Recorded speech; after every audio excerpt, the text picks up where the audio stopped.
अपनी 12वीं की परीक्षा पास करने के बाद रीमा अपनी आगे की पढ़ाई के लिए शहर के एक कॉलेज में दाखिला लेती है।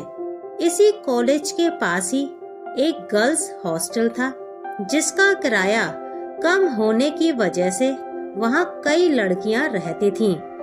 हालांकि यह हॉस्टल डरावना माना जाता था। दरअसल 3 साल पहले इसी हॉस्टल में काम करते हुए एक मजदूर की जान चली गई थी और तभी से इस हॉस्टल में कोई न कोई भूतिया घटना होती रहती थी।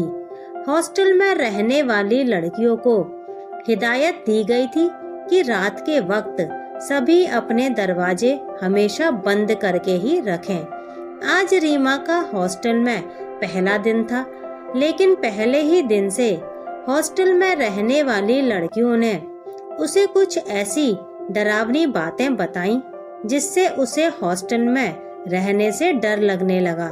लेकिन रीमा एक सामान्य परिवार की लड़की थी और उसके परिवार की कम आमदनी की वजह से यहाँ रहना उसकी मजबूरी थी।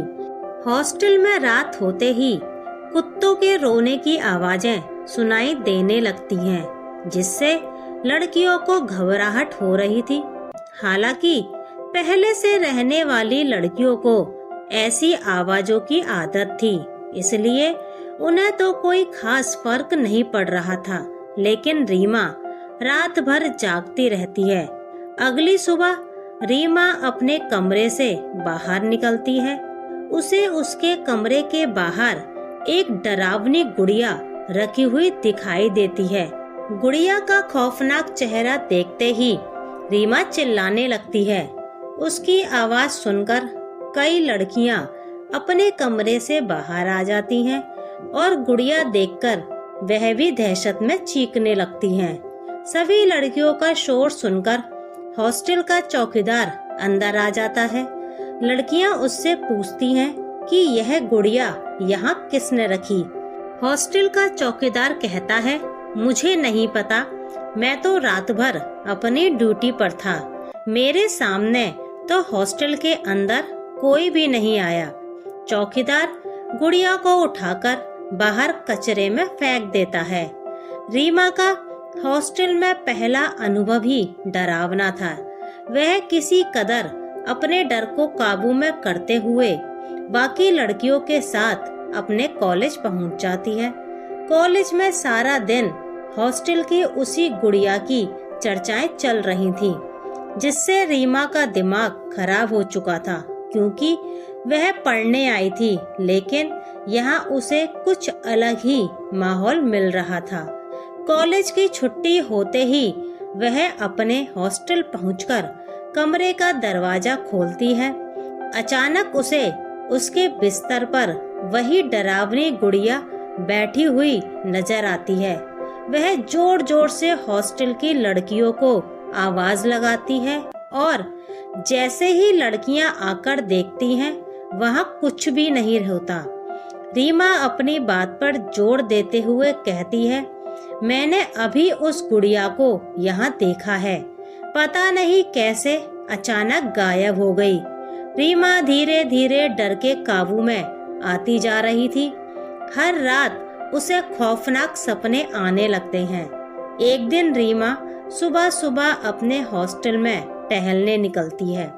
उसे हॉस्टल का चौकीदार किसी व्यक्ति से बात करते हुए दिखाई देता है, लेकिन जैसे ही उसकी नजर रीमा पर पड़ती है, वह व्यक्ति वहां से भाग जाता है। उसे भागता देख रीमा को चौकीदार पर शक होता है, लेकिन वह उसे नजरअंदाज करके आगे बढ़ जाती है।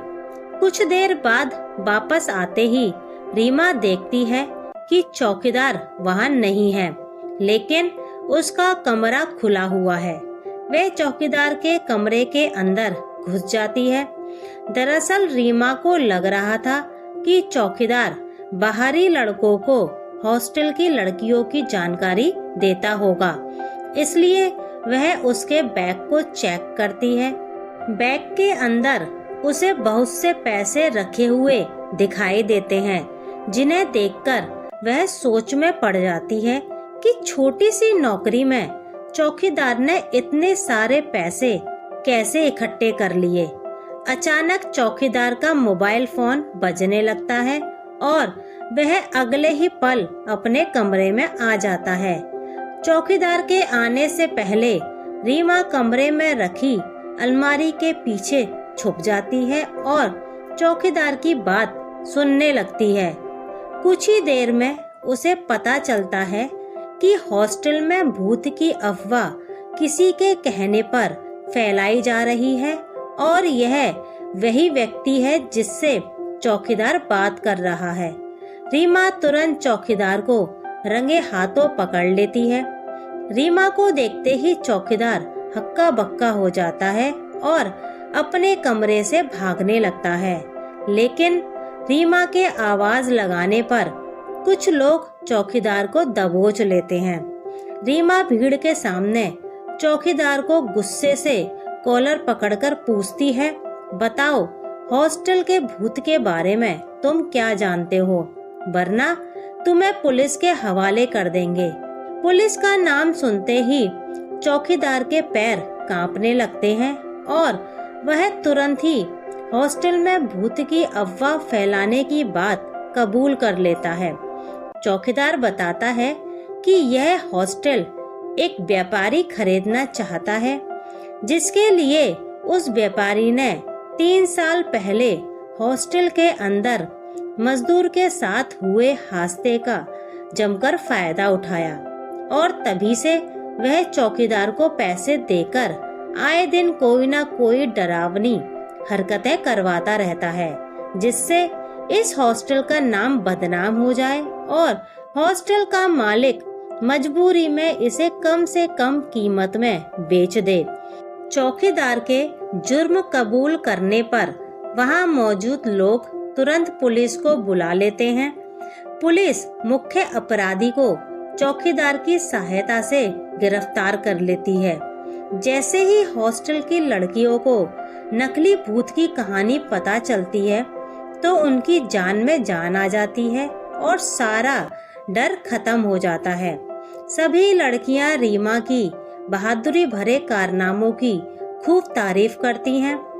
हॉस्टल का मालिक भी रीमा के साहस भरे कार्य को सम्मानित करने के लिए उसे हॉस्टल के अंदर आजीवन निशुल्क रहने की इजाजत दे देता है। रीमा ने अपनी सूझबूझ और अक्लमंदी से लड़कियों के साथ साथ अपना भी भय का भूत खत्म कर लिया था और हॉस्टल भूतों की दुनिया से आजाद हो चुका था।